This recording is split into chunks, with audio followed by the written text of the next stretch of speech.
Salut, c'est Kevin de la chaîne YouTube Comme un pingouin dans le désert et aujourd'hui on se retrouve pour un nouveau tuto Weldom. On va voir comment repeindre un plafond avec une peinture biosourcée.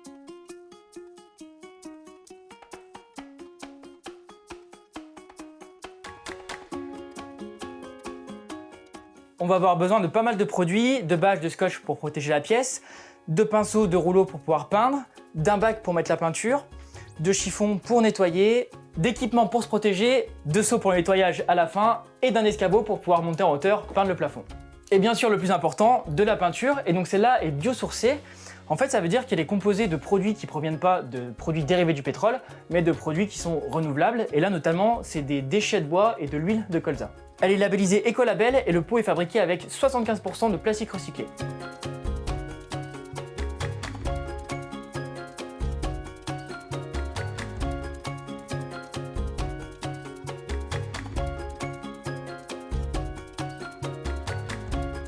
Là j'ai tout protégé et donc maintenant je dois préparer mon support. Ce qui est hyper important, c'est d'avoir un support qui est bien propre. Si jamais il y a de la poussière ou des petits morceaux qui s'écaillent, la peinture elle va accrocher là-dessus et ensuite ça risque de tomber et donc on aura des trous, ce sera pas joli. Donc super important de bien préparer le support. Là moi dans mon cas c'est quand même nickel, donc je vais juste faire un bon nettoyage. Mais suivant l'état de votre plafond, peut-être il faudra mettre de l'enduit pour réparer des fissures ou passer un petit coup de ponçage à certains endroits pour enlever ce qui se décolle. Là pour lessiver le plafond, moi je vais mélanger du savon avec de l'eau, utiliser une éponge et bien nettoyer tout partout.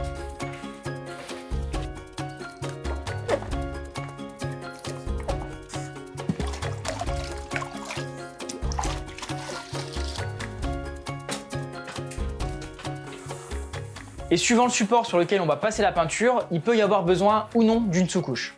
Mon plafond lessivé, c'est tout propre, ça a séché, donc je vais pouvoir passer à la peinture. Et ce qui est hyper important, c'est de bien mélanger la peinture pour que la texture soit bien homogène.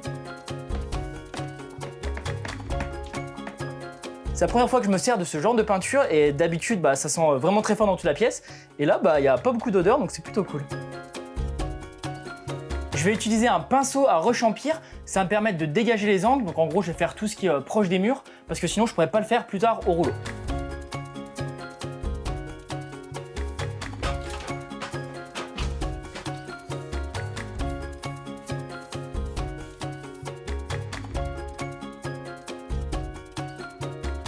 Tous les angles sont dégagés, je vais pouvoir faire le plafond avec un rouleau, et là comme c'est un rouleau neuf, le risque que je peux avoir, c'est qu'en passant le rouleau, il y ait des petites peluches qui se détachent et que ce soit pas très joli. Donc une petite astuce, c'est d'enrouler le rouleau avec du scotch.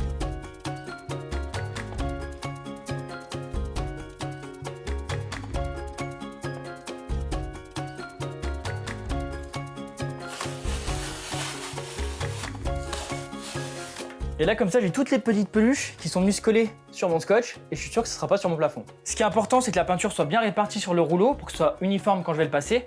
Donc c'est pas du tout l'idéal de venir juste plonger mon rouleau dedans et d'aller au plafond. Il vaut mieux utiliser un bac comme ça qui va permettre de répartir bien correctement la peinture sur le rouleau. Et en fait mon bac là il est composé de deux parties. Il y a une partie en plastique dur et une partie en plastique un peu plus souple. Donc je vais la mettre dedans et quand j'aurai fini la peinture, je pourrai l'enlever et j'aurai un bac neuf et je pourrai toujours m'en servir sans devoir tout jeter. L'autre solution, c'est d'utiliser ce genre de grille qu'on vient mettre directement dans le pot. Et là c'est pareil, grâce à ça on va pouvoir bien répartir la peinture sur le rouleau. Vu que c'est au plafond, soit je peux monter sur l'escabeau et faire redescendre, remonter sur l'escabeau et continuer. Pas très pratique. Donc ce qui est bien plus pratique, c'est d'utiliser une perche comme ça qui vient se clipper sur le rouleau. Et comme ça, je peux rester au sol sans escabeau, ça permet d'aller plus vite et d'être plus en sécurité.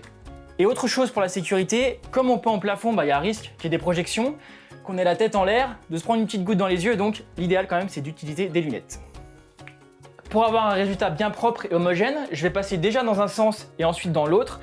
Et ce qui est vraiment important, c'est de finir le dernier passage dans le sens de la lumière, donc par où arrive la lumière. Donc généralement, là j'ai la fenêtre ici, donc la lumière va arriver par là. Donc il faut que je finisse comme ça, et donc ma première passe va être dans ce sens-là.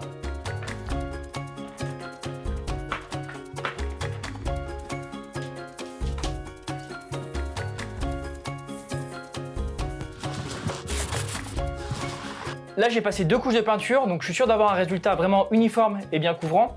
Il faut attendre à peu près 8 heures de séchage entre 2 couches. Et ce qu'il faut faire attention quand on passe ce genre de peinture, c'est de pas laisser les fenêtres ouvertes pour pas qu'il y ait de courant d'air, parce que sinon ça va sécher trop vite et on risque de voir des raccords. et faire attention aussi qu'il fasse pas trop chaud pour la même raison, parce que ça risque de sécher trop vite et on va avoir des reprises de rouleau. Et l'autre truc important à faire, c'est de ne pas laisser trop longtemps les scotch de masquage. Donc généralement les enlever dès qu'on a fini de peindre, parce que sinon après la peinture va trop sécher et quand on va enlever, ça risque de tout arracher. Mon plafond est peint, donc maintenant je dois passer à l'étape de nettoyage. La première chose que je vais faire, c'est enlever un maximum de peinture qui est sur mon rouleau avec un couteau américain comme ça.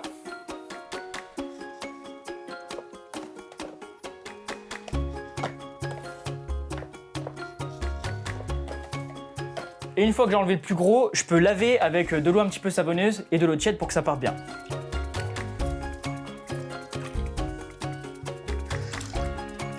Donc là ça y est, mon rouleau est propre, je pourrais le réutiliser. Et ce qui est super important, c'est de ne pas nettoyer ces outils comme ça dans un évier parce que le produit va se retrouver dans les égouts, il faut absolument éviter ça. Donc l'idéal c'est de faire comme ça, de nettoyer dans un grand seau et ensuite de laisser à l'air libre le seau. Donc petit à petit l'eau va s'évaporer.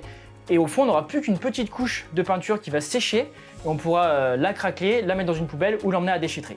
Pour le pot de peinture, une fois qu'il est vide, on peut soit l'emmener en déchetterie, soit l'emmener dans certains magasins Weldom qui collaborent avec Récupo et qui vont s'occuper de traiter les déchets. Et voilà, j'ai un plafond tout beau qui a l'air comme neuf. Donc merci d'avoir suivi ce tuto. N'oubliez pas de vous abonner à la chaîne et on se retrouve bientôt pour une nouvelle vidéo.